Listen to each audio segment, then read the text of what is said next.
Hello friends, स्वागत है आपका आपके अपने यूट्यूब चैनल पर। आशा करता हूं आपकी जो तैयारी है वो अच्छे से चल रही होगी। आज मैं एक और इन्फॉर्मेटिव वीडियो आप लोगों के लिए लेके आया हूं, जो है आपकी इलाहाबाद हाईकोर्ट आरओ से संबंधित। आप जानते हैं हाईकोर्ट आरओ जो है आपका इलाहाबाद, उसमें वैकेंसी आती है आपकी हर बार आरओ की। ठीक है, 1 से 2 साल में आपकी वैकेंसी आती रहती है इसमें। चाहे एक साल में 2021 में भी आई थी और दोबारा से 2023 में भी आपकी वैकेंसी आने वाली है। बहुत दिन से युवा इंतजार कर रहे हैं इस वैकेंसी का, क्योंकि ये ऐसी जॉब है जो आपको कम समय में एक रेस्पेक्टेड जॉब आपको दिला सकती है।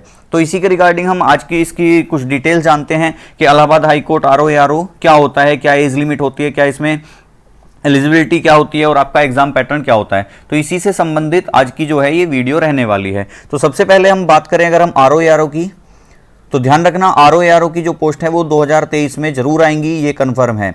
और अप्रोक्स 300 जो पोस्ट हैं, 300 प्लस भी हो सकती है और कम भी हो, मतलब अप्रोक्स आप कह सकते हो कि 300 पोस्ट के लिए अध्याचन आ चुका है इलाहाबाद हाईकोर्ट से। आप जानते हैं इलाहाबाद हाईकोर्ट अपनी खुद से ही रिक्रूटमेंट करता है, उसमें कोई अदर एजेंसी सहयोग नहीं करती है, तो इसीलिए इसका जो प्रोसेस है वो बहुत फास्ट रहता है। तो इसी बात का फ़ायदा उठाते हुए आप लोग भी कोशिश करेंगे कि जल्द से जल्द अगर आपको एक सरकारी और रेस्पेक्टेड, देखो मैं रेस्पेक्टेड सरकारी नौकरी की बात कर रहा हूँ, क्यों? क्योंकि आपका जो आरओ होता है वो आप जानते होंगे एक राजपत्रित अधिकारी होता है। तो आरओ जो होता है आपका राजपत्रित अधिकारी होता है और एआरओ जो होता है ये अराजपत्रित होता है। क्यों? क्योंकि जो आरओ की जो ग्रेड पे होती है वो आपकी होती है 4800 ग्रेड पे की, और जो आपकी एआरओ की जो ग्रेड पे होती है वो होती है आपकी 4600 ग्रेड पे। तो ये भी, हालांकि एआरओ जो है वो 2 से 3 साल में आपका वो आरओ की पोस्ट पे पहुंच जाता है। अगर आप परफॉर्मेंस अच्छे से रखते हो तो 2 से 3 वर्ष में आप इजीली प्रमोशन पा जाते हो और एआरओ जो है वो बन जाता है आपका आरओ। और इसका भी ग्रेड पे जो हो जाता है फिर 4800 ग्रेड पे हो जाता है, और ये भी किस में आ जाते हैं? राजपत्रित यानी कि गेजेटेड ऑफिसर में ये गिने जाते हैं। तो बहुत ही अच्छी जॉब है, और सबसे बड़ी बात यह है कि आपकी life time non transferable job है ये। आप लाइफ टाइम या तो आप इलाहाबाद में निकाल दोगे या फिर आपकी लखनऊ पोस्टिंग होगी, क्योंकि आप जानते हैं कि उत्तर प्रदेश का जो हाई कोर्ट है वो या तो लखनऊ में खंडपीठ है उनकी,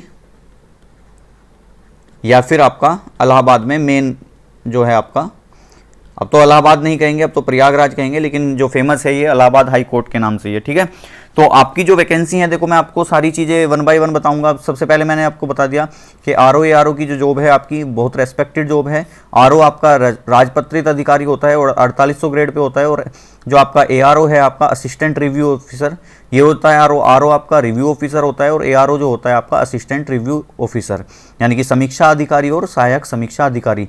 300 के आसपास पोस्ट आने वाली हैं, 300 से थोड़ा कम भी हो सकती हैं और 300 से ज़्यादा भी हो सकती हैं।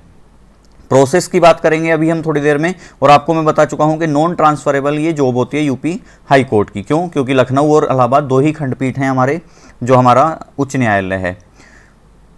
अब अगर हम बात करें इसके सिलेक्शन प्रोसेस की, तो सबसे पहले हम बात करते हैं, एक सेकंड में थोड़ा स्पेस बना लेता हूं।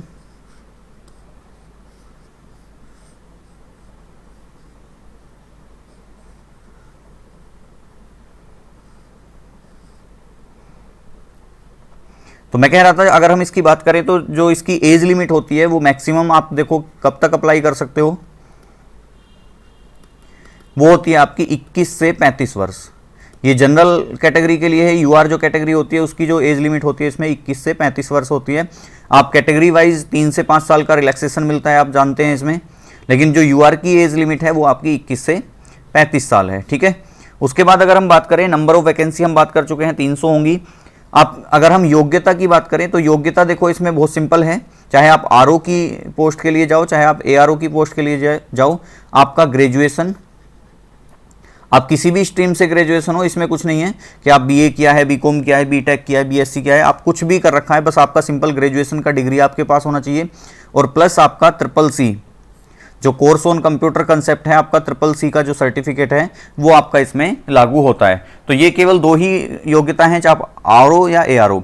आप जानते हैं आपका सचिवालय आरओ एआरओ आता है, तो सचिवालय आरओ में आपका ग्रेजुएशन होता है और एआरओ में उसमें ओ लेवल मांगा जाता है। लेकिन इसमें चाहे आप आरओ की वैकेंसी दो चाहे एआरओ की, दोनों की जो योग्यता है या एलिजिबिलिटी है वो दोनों की सेम है, तो इसमें कोई भी बदलाव नहीं रहता है। इसके बाद अगर हम बात करें एग्जाम पैटर्न की, तो आप जानते होंगे कि एग्जाम पैटर्न जो है इसका एग्जाम पैटर्न देखो, सिंगल स्टेज एग्जाम होता है इसका। पहले तो एनटीए इसका एग्जाम जो कराती है वो सीबीटी कराया था इन्होंने 2021 में, लेकिन इस बार का देखो कंफर्म नहीं है, हो सकता है 90% आपका एग्जाम तो एनटीए ही कराएगी, लेकिन ऑनलाइन होगा या ऑफलाइन होगा ये अभी नहीं कहा जा सकता है। अगर आपसे कोई कह रहा है तो ये सब एक अफवाह हैं, अभी इसके बारे में कोई डिक्लेयर नहीं है कि एग्ज़ाम आपका ऑनलाइन होगा या ऑफलाइन होगा। तो 2021 में जो इसका एग्ज़ाम हुआ था वो एनटीए ने कराया था पहली बार, और इसका जो एग्ज़ाम हुआ था वो कैसे हुआ था, ऑनलाइन हुआ था। सिंगल स्टेज एग्ज़ाम होता है, इसमें आपके जीएस पूछी जाती है, यानी कि जनरल स्टडीज़ प्लस इंग्लिश पूछी जाती है आपकी, प्लस हिंदी पूछी जाती है, प्लस आपकी रीजनिंग और मैथ पूछा जाता है। मतलब लगभग आप कह सकते हो सारे के सारे जितना भी सिलेबस होता है कॉम्पिटिटिव एग्जाम का वो सारा का सारा इसमें आ जाता है, क्योंकि ना तो ये हिंदी को छोड़ रहे हैं ना इंग्लिश को छोड़ रहे हैं। जीएस में खुद आप जानते हैं कि बहुत सारा सिलेबस होता है आपका, साइंस है, करंट है, आपकी ज्योग्राफी हो जाती है।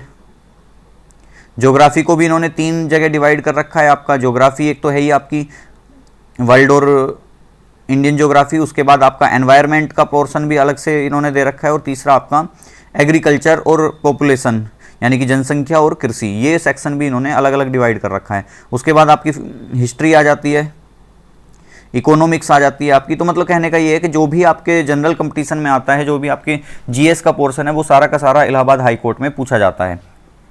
नेक्स्ट अगर हम बात करें इसके नोटिफिकेशन की, तो देखो नोटिफिकेशन का अभी एग्जैक्ट नहीं कहा जा सकता, लेकिन जहाँ तक उम्मीद की जा रही है जो आपका नोटिफिकेशन है वो मे बी आपका अगस्त या सितंबर के फर्स्ट वीक में आ जाए। 90% चांसेस हैं कि आपका अगस्त में ही आ जाएगा, और हो सकता है थोड़ा बहुत डिले होगा, तो सितंबर तो कन्फर्म है।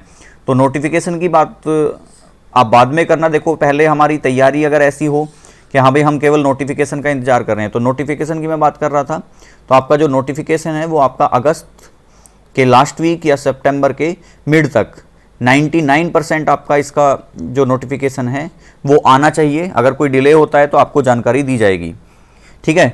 आपको मैं बता दूं कि एग्ज़ाम के बाद देखो इसमें टाइपिंग भी होती है। टाइपिंग में आपकी इंग्लिश टाइपिंग मांगी जाती है। पिछली बार क्या हुआ था, पिछली बार जस्ट एग्ज़ाम के 15 मिनट बाद ही आपको टाइपिंग टेस्ट भी देना था, तो उसमें बहुत बच्चे डिस्क्वालीफाई हो गए थे। तो अगर आप आरओ की तैयारी कर रहे हैं तो आप टाइपिंग के लिए भी अभी से ही तैयार हो जाइए। क्यों? क्योंकि बाद में आपको समय नहीं मिलेगा, और एग्ज़ाम के साथ साथ ही इसमें टाइपिंग लास्ट ईयर हुई थी, हो सकता है इस बार भी एग्ज़ाम के साथ साथ ही हो। तो आप डेली 30 से 40 मिनट अपनी टाइपिंग को भी दे दीजिए, कोई ना कोई समय निकाल के 30-40 मिनट अगर आप डेली टाइपिंग करते हो तो इनफ है, क्योंकि इंग्लिश टाइपिंग है। और अगर आप 30 वर्ड पर मिनट भी टाइप कर लेते हो तो इजीली आप इसकी टाइपिंग क्वालिफाई कर जाओगे। क्यों? क्योंकि 450 से 500 वर्ड आपको 15 मिनट, 450 ही होते हैं आई थिंक, 15 मिनट में आपको टाइप करने होते हैं ये 450 वर्ड। यहाँ पे ये नहीं है कि 1 मिनट में या 5 मिनट में कितना करते हो, आपके पास 450 वर्ड का एक पैराग्राफ आएगा, वो आपको विदिन 15 मिनट आपको टाइप करना होगा, ठीक है। उसके बाद अगर हम बात करें सैलरी की, तो देखो इसमें जो सैलरी मिलती है आपकी बहुत अच्छी सैलरी है, क्योंकि आप जानते हैं आरओ की जो पोस्ट है वो आपकी एक ग्रेड गेजेटेड ऑफिसर यानी कि 4800 ग्रेड पे की पोस्ट है।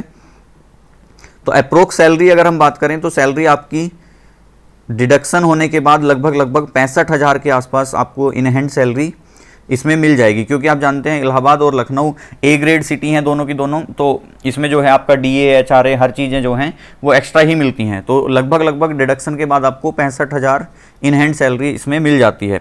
उसके बाद अगर हम बात करें एग्ज़ाम कब तक हो जाएगा इसका, तो ध्यान रखना एनटीए जो हो या आपका इलाहाबाद हाई कोर्ट हो, आपके जैसे ही नोटिफिकेशन आएगा 10 से 15 दिन का टाइम आपको फॉर्म भरने के लिए मिलेगा। ज़्यादा दिन ये फॉर्म भरने के लिए नहीं देते हैं, लगभग 10 से 15 दिन का समय देते हैं। और उसके बाद ज़्यादा से ज़्यादा आपको 50 से 60 दिन, मैक्सिमम 60 दिन आपको एग्ज़ाम कंडक्ट कराने में लगेंगे। यानी कि अगर आप मान के चलें कि अगस्त में आपका नोटिफिकेशन आ जाता है तो नवंबर 99% नवंबर में आपका एग्ज़ाम हो जाएगा, और नवंबर में नहीं होता है तो दिसंबर में तो हर हाल में हो जाएगा। तो अराउंड आपके पास अभी से ही अगर हम देखें तो कितने महीने हो जाएंगे, अभी लगभग 5 से 6 महीने हैं।